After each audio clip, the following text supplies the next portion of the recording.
మా యువకులందరికీ కూడా మంచి ఉపాధి అవకాశాలు లభిస్తాయి.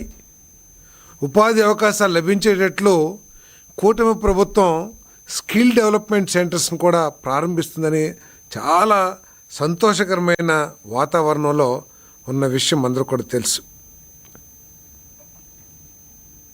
ఇటువంటి పరిస్థితుల్లో జగన్మోహన్ రెడ్డి గారు, వైఎస్ఆర్సీపీ గొడ్డల పార్టీ అధ్యక్షుడు జగన్మోహన్ రెడ్డి గారు పాలనలో విషం చుక్క వేసినట్లు ప్రజల దృష్టిని మరల్చేందుకు ఈ ప్రారంభోత్సవం ద్వారా, అదేవిధంగా ఉత్తరాంధ్రలో జరుగుతున్న అభివృద్ధి పట్ల జరుగుతున్న చర్చ మూలంగా కూటమి ప్రభుత్వానికి, ఆ ప్రభుత్వ నాయకుడు చంద్రబాబు నాయుడు గారికి ఎక్కడ పేరు వస్తుందో అనే దుగ్ధతో దిగజారిన రాజకీయానికి ఒడిగడుతున్నాడు జగన్మోహన్ రెడ్డి గారు అని చెప్పేసి మనం చేస్తా ఉన్నాను.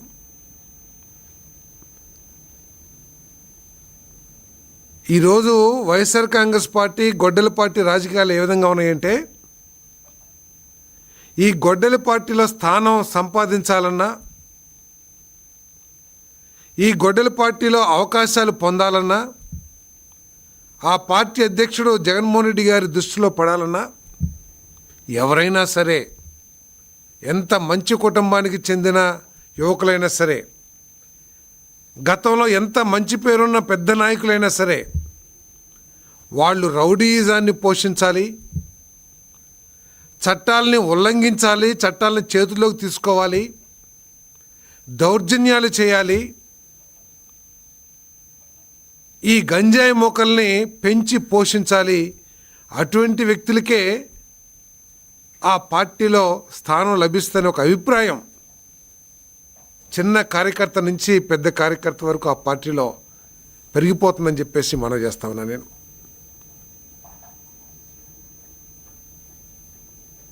చాలా బాధాకరం. భవిష్యత్తు తర రాజకీయ నాయకులు, యువకులు ఏ విధంగా తయారు కాబోతున్నారు, ఇటువంటి పార్టీలు, వైఎస్ఆర్ కాంగ్రెస్ పార్టీ లాంటి నాయకులు చేస్తున్న ఈ దిగజారుడు రాజకీయాలను చూసి. ఈరోజు జగన్మోహన్ రెడ్డి గారు ఎందుకు వెళ్తున్నారో ఒకసారి ఆలోచన చేస్తే, ఏదో ఒక గొప్ప వ్యక్తి మరణించాడనో, లేతే ఒక పేదవాడికి అన్యాయం జరిగిందనో కాదు ఆయనకి అక్కడికి వెళ్తుంది. సాక్ష్యాల్ని చట్టవిరుద్ధంగా తారుమారు చేసి ఒక పేద వ్యక్తి మరణానికి కారణమైన వ్యక్తిని, యువకుడిని తప్పించడానికి ప్రయత్నం చేసిన వ్యక్తిని అరెస్ట్ చేస్తే చట్ట ప్రకారం ఆయన్ని పరామర్శించడానికి జగన్మోహన్ రెడ్డి గారు వెళ్తామంటే ప్రజలందరూ కూడా ఆలోచించాలి. ఒక పేద కుటుంబం గొర్రెల కాపరని పేరే కానీ కనీసం ఒక 5 గొర్రెలు కూడా సొంత గొర్రెలు లేని వ్యక్తి దానయ్య గారు. ఆ వ్యక్తిని యాక్సిడెంట్ ద్వారా కారు, మోటార్ సైకిల్లో గుద్దేసి చనిపోయే పరిస్థితుల్లో ఉంటే, ఈరోజు ఎవరినైతే పరామర్శించడానికి వెళ్ళారో వృత్తిపరంగా ఒక డాక్టర్, ఆయన కనీసం యాక్సిడెంట్ అయ్యి ప్రాణాలతో కొట్టుమిట్టాడుతున్న వ్యక్తిని హాస్పిటల్కి తీసుకెళ్ళి ఏదైనా ప్రాథమిక వైద్యం చేపిస్తే, ప్రథమ చికిత్స చేపిస్తే ఏమైనా బతుకుతాడనే ఆలోచన కూడా చేయకోకుండా నా కొడుకుని ఎలా తప్పించాలి అని ప్రయత్నం చేసి ఆ కొద్ది సమయంలోనే సాక్ష్యాలను తారుమారు చేయడానికి ప్రయత్నం చేస్తే, మరి చూసిన వాళ్ళు కొంతమంది కానీ ఈ కెమెరా ద్వారా కానీ ఆ తప్పుని పట్టించి ఆయన్ని అరెస్ట్ చేస్తే ఈరోజు ఆయన పరామర్శకి వెళ్ళారని చెప్పేసి మనవి చేస్తాను. జగన్మోహన్ రెడ్డి గారు అక్కడికి వెళ్తుంటే అందరూ అనుకున్నారు, సోషల్ మీడియాలో గొర్రెల కాపర్ల సంఘాలు, యాదవ కులస్తులు, బీసీలు అందరూ కూడా ఆ పేదవాడికి అన్యాయం జరిగింది, ఆ పేదవాడి మరణం గురించి ఎవరు మాట్లాడతలేదు, అందరూ కూడా వైసీపీ నాయకులందరూ కూడా ఎవరైతే ఆయన మరణానికి కారణమయ్యారో, ఆ దానయ్య మరణానికి కారణమయ్యాడో, ఆ పేదవాడి మరణానికి కారణమయ్యాడో ఆయన్ని పరామర్శించడానికి ఎవరు వెళ్ళట్లేదు అని చెప్పేసి సోషల్ మీడియా అంతా కూడా కోడే కూస్తూ ఉంది. బహుశా ఆ పేదవాడిని పరామర్శించి ఏదైనా సాయం చేస్తానికి వెళ్తాడేమో అనుకున్నాను నేను. కానీ ఆయన వెళ్ళింది ఆ దాన్నయ్య మరణానికి కారణమైన వ్యక్తి అని చెప్పేసి ఆ వ్యక్తి కోసం పరామర్శ కోసం వెళ్తున్నాడని చెప్పేసి మనం చేస్తాను. మొన్న ఎక్కడ చూశాను నేను సాక్షి పేపర్లో మత్స్యకారు వర్గానికి సంబంధించిన నాయకుడిని అరెస్ట్ చేస్తుంది ప్రభుత్వం అని చెప్పేసి. రాష్ట్ర ప్రజలు బలహీన వర్గాలందరూ కూడా ఆలోచించాలి. అక్కడ గొర్రెల కాపరిని గుద్దాడా, లేకపోతే మత్స్యకారుని గుద్దాడా, లేకపోతే కళ్ళు గీత కార్మికుని గుద్దాడా, నాయి బ్రాహ్మణుని గుద్దాడా అనేది ఎక్కడ సమస్య కాదు. అక్కడ ఎవరన్నా కూడా గుద్దితే చనిపోయేవాళ్ళు, ఆ యాక్సిడెంట్ చేస్తే చనిపోయేవాళ్ళు. కానీ ఇక్కడ ఆలోచించాల్సింది ఏంటంటే ఆ పేదవాడి ప్రాణానికి వైఎస్ఆర్ కాంగ్రెస్ పార్టీ నాయకుడు ఇస్తున్న విలువ ఏమిటో ఈరోజు ప్రజలందరూ కూడా గమనించాలని చెప్పేసి కూడా మనం చేస్తాను. నేను ఎంత ఆశ్చర్యకరం అంటే పేపర్లో చూసాం, ఆయన సొంత సోదరి షర్మిల గారు ఒక జాతీయ పార్టీ అధ్యక్షురాలు, ఆమె అనారోగ్యంతో హాస్పిటల్లో ఆపరేషన్ ఏదో చేశారని చెప్పారు. కానీ చెల్లిని పలకరిస్తానికి పరామర్శిస్తానికి ఆయనకి మనసు రాలేదు. కానీ ఒక పేదవాడి మరణానికి కారణమైన వ్యక్తిని పరామర్శించడానికి అక్కడ దాకా వెళ్ళారంటే ఒకసారి ఆలోచించాలి.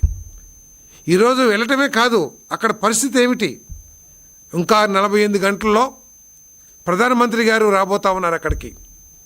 ప్రధానమంత్రి గారు వస్తూ ఉంటే ఆ ప్రాంతం ఏ విధంగా స్టెరిలైజ్ చేస్తారో కూడా ఆలోచించేయాలి. ఒక ముఖ్యమంత్రిగా పనిచేసిన వ్యక్తి ఏ విధంగా నిబంధనలు లెక్క చేయకోకుండా, ఎందుకంటే ఇప్పటికే ప్రధానమంత్రి గారు వస్తున్నారు కాబట్టి ఆ నిబంధనల మూలంగా కొంత ప్రజలకి ఇబ్బందికరమైన పరిస్థితులు ఉంటాయి సెక్యూరిటీ రీజన్స్తో. ఆ నిబంధనలు కూడా కాలరాసి ఆ నిబంధనలు కూడా తొక్కేసి ఆయన ప్రజలకి అసౌకర్యం కలిగించే విధంగా ఎందుకు చేస్తున్నాడో ప్రజలందరూ కూడా అర్థం చేసుకోవాలని చెప్పేసి మనం చేస్తాను.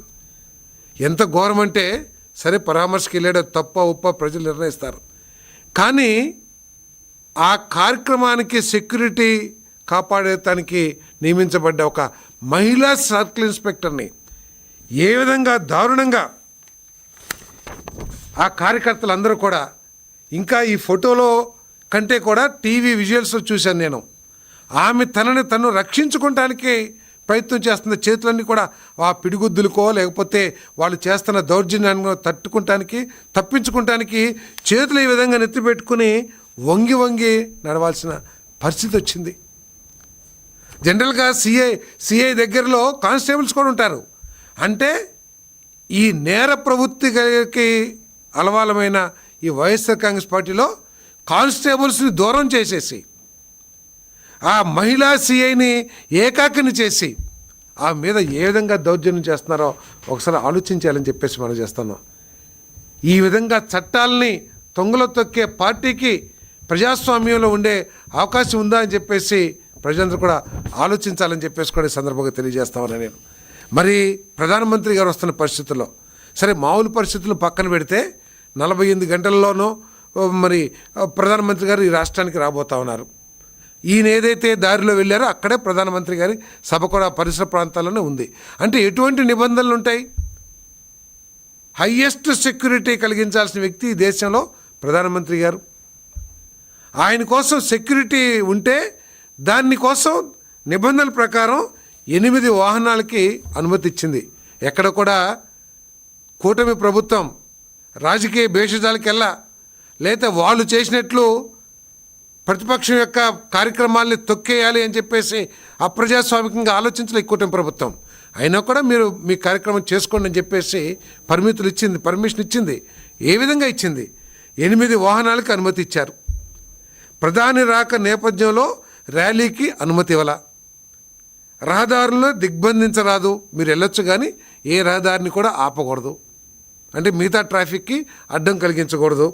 వాహనాలపై వేలాడుతూ రోడ్లపై గుమ్మికూడకూడదు. ప్రభుత్వ ఆస్తులను నష్టం కలిగించకూడదు. పోలీసుల సూచనలు పాటించి యాత్ర చేయాలి. దీంట్లో ఏమైనా తప్పు ఉందా అండి? మామూలు పరిస్థితుల కంటే కూడా ఒక ప్రధానమంత్రి, దేశ ప్రధానమంత్రి ఒక ప్రాంత ప్రిస్టేజ్ కలిగించే ప్రాజెక్టు ఇనాగ్రేషన్కి వస్తుంటే ఈ విధంగా చేయటం కరెక్టా అని చెప్పేసి మనం చేస్తాను. పోలీసులు కూడా కొట్టే పరిస్థితి వచ్చిందంటే మరి ఏ విధంగా ఈ వైఎస్ఆర్ కాంగ్రెస్ పార్టీ చేస్తుందో నేను ప్రజలందరూ కూడా ఆలోచించాలని చెప్పేసి మరి మనవి చేస్తాను. ఏదేమైనా కూడా ఉత్తరాంధ్ర అభివృద్ధి, బలహీన వర్గాల సంక్షేమం ఈ ప్రభుత్వం యొక్క లక్ష్యం. ఈ 5 సంవత్సరాల్లో 20 లక్షల ఉద్యోగాలను కల్పించి మరి ఈ రాష్ట్రంలో యువతకి మంచి భవిష్యత్తు కలిగించాలనే లక్ష్యంతో ఈ ప్రభుత్వం పనిచేస్తుంది. ప్రజలందరూ కూడా ఈరోజు తల్లిదండ్రులందరూ కూడా భయపడుతున్నారు. వైఎస్ఆర్ కాంగ్రెస్ పార్టీ కార్యక్రమాలకు వెళ్ళే యువత తల్లిదండ్రులు అందరూ కూడా మదన పడుతూ ఉన్నారు. ఆ పార్టీలో ఉన్న వాతావరణానికి ఇన్ఫ్లుయెన్స్ అయ్యి మా పిల్లలు ఎటువంటి తప్పుదారిలో నడుస్తారో అని చెప్పేసి ఈరోజు తల్లిదండ్రులు అందరూ కూడా భయపడుతున్నారు. ఆ పార్టీ కార్యక్రమాలకు వెళ్ళే యువకులు తల్లిదండ్రులు అందరూ కూడా